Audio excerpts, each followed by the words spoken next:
way. Thank you very much. Right back at you. I appreciate it. That's nice of you. And, oh, it's good to be here. Happy New Year to each and every one of you.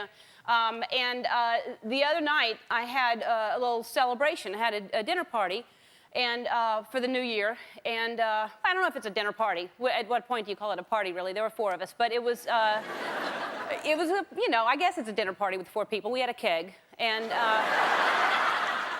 but then I do that when I'm by myself eating my hungry man dinner. But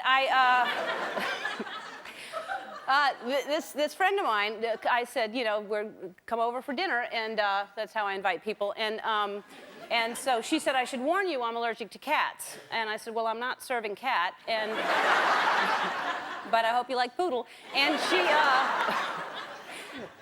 so anyway, so she came over, and I solved the problem because I made her eat outside on the porch with my other friend who's allergic to my couch. And they had a great time, really, because it turns out they're both allergic to peanuts and any kind of fun.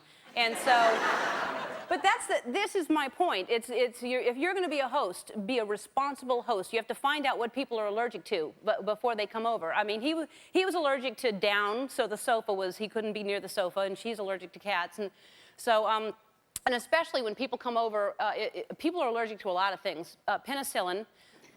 So if you're serving that, a lot of people are allergic to that. And I've met 1 or 2 people who really are allergic to everything. Have you ever met people like that? They're just allergic to everything, and then they get mad that I don't invite them over.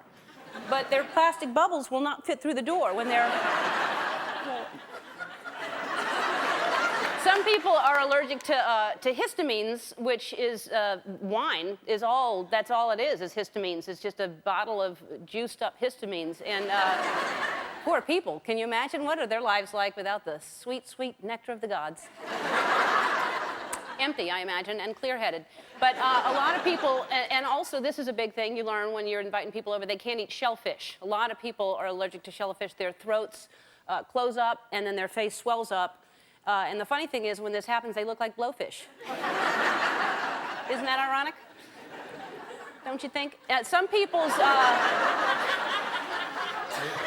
people's reaction to when they're allergic is they just like, because the girl with allergic to cats, it's sneezing. The people that just sneeze, but a lot of it. It's not just it's over and over and over again sneezes. And I feel sorry for them, but it's very tiring trying to say bless you 50 times in a row. You know, because really, you try to change it up, like after 10, you're like, oh, gesundheit. Again. Oh, that was a good one. Can't stop, huh? Well, I'm going to take off. And then you just leave. I don't know if necessarily this is an allergy or not, but whenever I hear music, my arms start to move and my legs kind of move, kind of like this.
I don't know how anyone could not do the 1-2 step. I don't know how.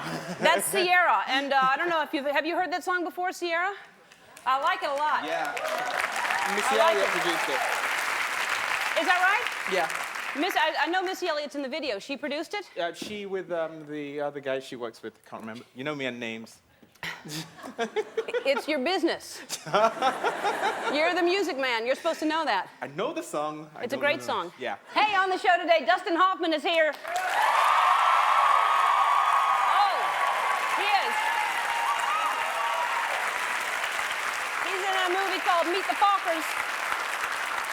And I'll tell you, Meet the Fockers, biggest Christmas box office opening in history, which I take credit for, I have to say, because Ben Stiller was on the show, and I'm sure that had something to do with it. And probably the anticipation of people knowing that Dustin would be on the show today, they thought we should see the movie first. And so they probably went to go see the movie just before they would to see him today. And I also predict, by the way, this year that the metric system will really take off finally. Also on the show, Carmen Electra is here, and she was on Baywatch. She's guest starring on the WB Summerland. And she's also got, I don't know if these are brand new or if these have been out for a while, the DVD release of Carmen Electra's aerobic striptease, which there's one and there's two. You don't have to buy them together. Sometimes they package them and you have no choice but to get both discs. You may say, I don't like the number 2. I would like just number 1, and so you have a choice. And today she's going to teach me some strip moves. She told me. So.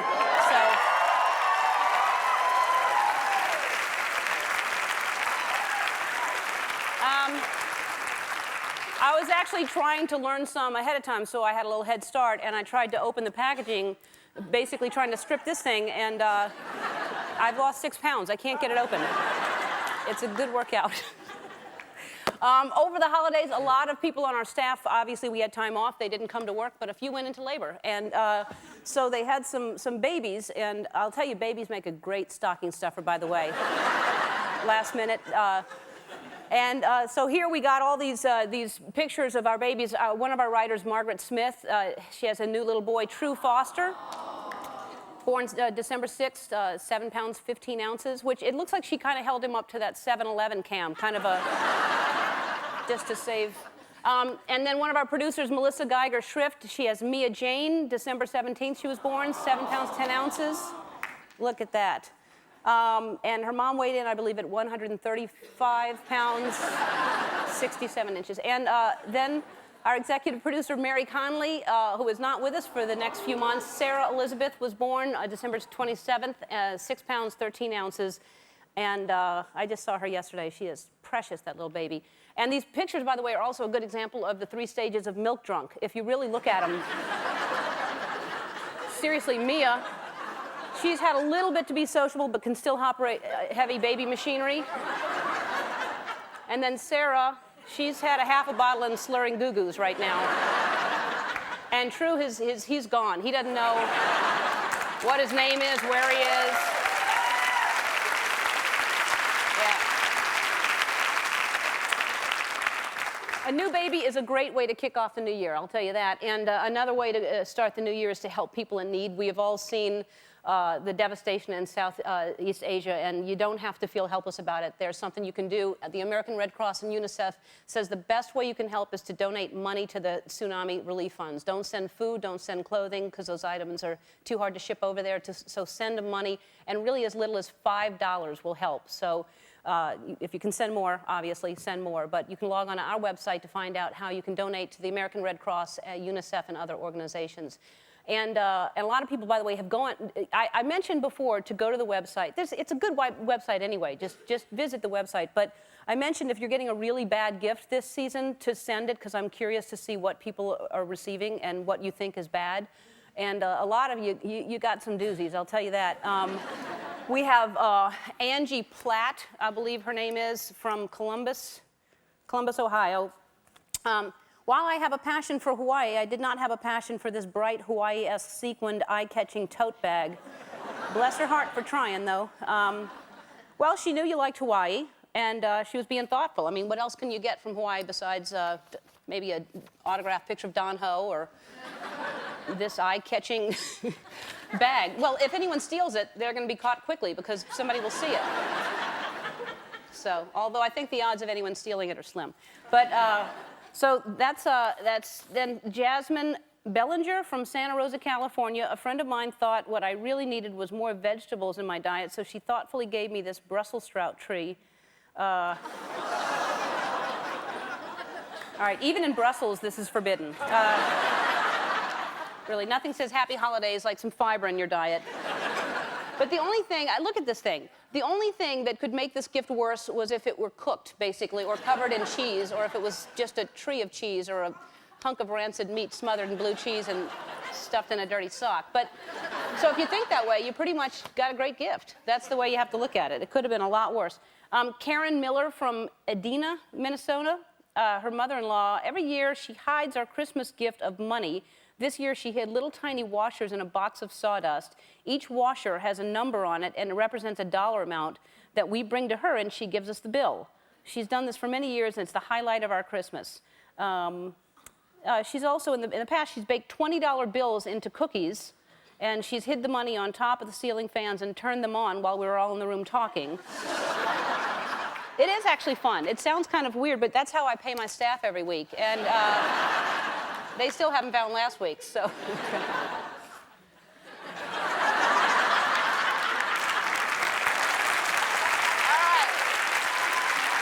Thanks for sending those in.